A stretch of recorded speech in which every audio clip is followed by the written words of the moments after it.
Hey, this is Pamela Schneider. I'm the retail editor for Blue Book Services, and this is Greg Johnson, our director of media development. And this is the Produce Reporter Week in Review special Thanksgiving holiday edition. I'm obviously not in a Sprouts right now because this is the last place I would want to be, honestly. right right here at ground zero for grocery getting time of year. Some of the photos that I've seen come across of amazing displays, both in the Produce Pros Facebook group. If you haven't seen that, you should go check it out. And on LinkedIn, the store level people, this is their go time, and they are doing an amazing job. So hats off to you guys, and hunker down. We got one more day of shopping left, and just stick with it, guys.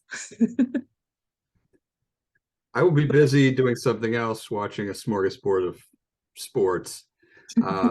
Hopefully having better luck than the jersey I wore the last episode we had. Yeah, yeah. I mean, but my boy Olivier Giroud, he tied Thierry Henry. I mean, that's enough for soccer. But yeah, we are definitely trying to figure out how to watch some soccer here in rural Missouri because, yeah, we don't have all of our sports channels set up here. But Oh, we have American football as well. yes, we will be watching some of that this week. So Greg, I've been on vacation. What's happening back in the office? Well, I think two of the most interesting stories of the week are the fact that USDA is starting to actually put some money into produce programs. We just had stories about how fruits and vegetables are going to be quadrupled in the WIC program through USDA so that young mothers or mothers with young children will be able to get much more fresh produce than they did before. And then also nearly $60 million will go into a GusNIP produce prescription program, which will start early in 23. And so I think these are some meaningful steps that the government is starting to put some of the money behind what they've said are priorities nutritionally and really some of the things they should have been doing all along. But now at least they're starting to do it. Well, I like of course, the WIC thing has been something that has been a produce priority for so long. First trying to get fresh produce vouchers and now quadrupling it because before when they finally did get it, and those of you who have been around long enough to remember when we scored that victory, it was like $8 a month. And I was like, really? So to see that quadruple is really significant. But the produce prescription program, I feel like up until now it has been a private industry type thing or some kind of NGO type thing.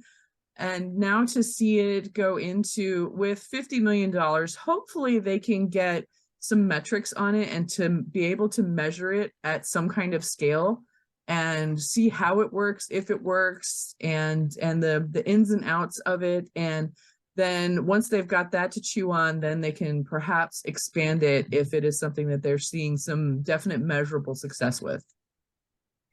Well, I think there's no doubt they'll find some success. I just don't know how long a time frame it'll take to start to produce that, but it is a good step in the right direction. Well, with it being Thanksgiving week, we thought it'd be good timing to run a feature series that Richard Smoley did about meaningful work, in which he talked to a lot of people involved in the produce industry, kind of more on philosophical terms about what it's like to be in an industry that does good and what that feels like and how you prioritize your plan. And I think our readers should check it out. It is kind of feel good and it gives you some ideas, and it just reminds us that we are in a great industry and we should be proud to work hard but also be grateful. Yeah, I can't tell you how many times over the last 18 or so years that I've been working in this industry, having come from community news, working in the produce industry, I am so thankful that I'm no longer at turkey trots trying to take photos of that instead of spending time with my family. But also just, that you're working for something that is good for everyone. And it's good for the communities that our growers are in. It's good for people as they eat it. I mean, the produce industry has been so fulfilling for me personally. And so that is just kind of my anecdote on it, where coming from a standard news background and having been in the produce industry for 18 years, it has been an amazing journey, and I'm so happy. And it is really energizing for me to look at a produce department and know what's going on in there.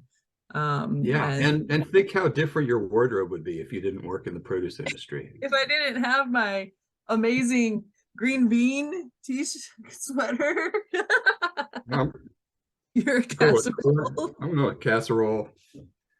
Yeah, but I mean, would we be having Yes. this kind of fun with our crazy sweaters on our Thanksgiving? You know, it's always a crowd pleaser. I've only had it for 1 year, but every time I break out this sweater, everyone is huge smiles. Even though I know they're probably talking about canned green beans, but that's okay. We'll consider it fresh. It's, all forms are healthy and non-competitive. We're gonna go with that.